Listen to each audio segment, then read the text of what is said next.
Thank you for joining me here for the Daily Bread Bible study. We are looking at day 161 for Psalms 28 through 33. So for Psalm 28, it's a psalm of David. I selected verse 3, which says, who speak peace with their neighbors while mischief is in their hearts. It's one thing to talk the talk, but it's another to walk the walk.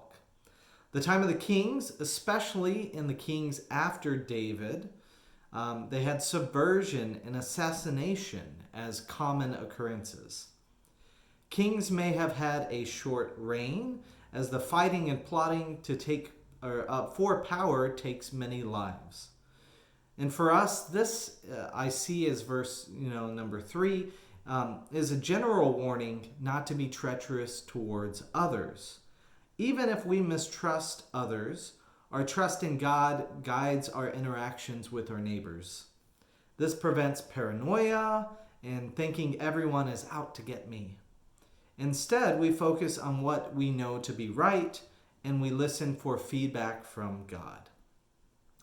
In Psalm 29, that's another psalm of David. I selected verse 5, saying, "The voice of the Lord breaks the cedars. The Lord breaks the cedars of Lebanon." This to me reminds me that God is powerful, right? Here in our society, we have natural disasters which are labeled as, quote, an act of God. So while I don't believe that God is directly causing human suffering, I am reminded of the powerful storms that I've experienced in my lifetime, which have crushed trees with lightning and wind. I think of my grandparents' house. There was one summer where it felt like trees were just falling all over the place. One fell in the backyard and crushed their little playground swing set that they had. Fell over by the barn. There were just all of these powerful storms. Some trees even got struck by lightning as well too. So it's just a reminder that God is both awesome and awful at times. In Psalm 30, this is another psalm of David, in a psalm specifically at the dedication of the temple, and then a psalm of recovery from illness. So for Psalm 30, verse 5, it says, when we trust in our own strength, we get this kind of message from verse 5. For his anger is but for a moment, his favor is for a lifetime. Weeping may linger for a night, but joy comes in the morning. Now when we have trust in God, verses 11 and 12 apply mostly. We celebrate and say, you have turned my mourning into dancing. You have taken off my sackcloth and clothed me with joy, so that my soul may praise you and not be silent. O Lord my God, I will give thanks to you forever. Moving on to Psalm 31, it's another psalm of David. In verse 6, it says, you hate those who pay regard to worthless idols, but I trust in the Lord. Idolatry is the main issue associated with the fall of Judah and Israel.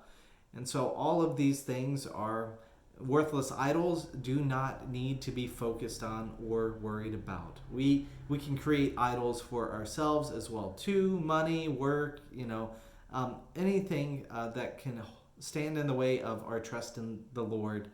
Those things are the things we need to watch out for.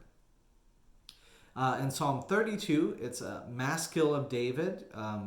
So I don't exactly know what it means, but maybe it means enlightened or wise. I see in my notes here. It's a psalm of instruction. So in Psalm 32, verse 9, it says, do not be like a horse or a mule without understanding, whose temper must be curbed with bit and bridle, else it will not stay near you. So I didn't grow up raising horses, but we raised cows. And especially with one of the things we did with cows to help halter break them at times was to attach them to donkeys. Donkeys are known for their stubbornness. and they are set in their ways, and they will force their will upon the cows more than the cows pulling the donkeys around. So, anyways, all of this is to say that this imagery of stubbornness with a mule or a horse makes me think of our stubbornness with sinful actions and our need for outside discipline or correction in the form of a spiritual bit and bridle to stay on point. So the way that we can get around this is really confess our transgressions, and that's a release of our stubbornness and our self-discipline. So anyways, moving on to Psalm 33, we see verse 2 saying, praise the Lord with the lyre, make melody to him with a harp and 10 strings, sing to him a new song. This is recounting the mighty ways of God and the foolishness to trust anything else. And it's just like an act of music and worship, right? It connects the joy of singing with the gratitude of God. So even if you struggle with pitch, you are encouraged to sing to God a new song.